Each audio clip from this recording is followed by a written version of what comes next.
Anutuman sitti majedhu kan ormaa taate maal godhu har'a boreetu kana fide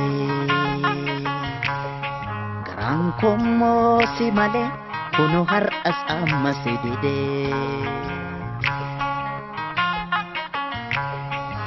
anutuman sitti majedhu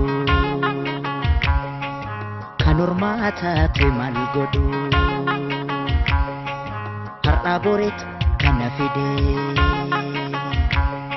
garaan kommoo si malee kunu har'as amma si dide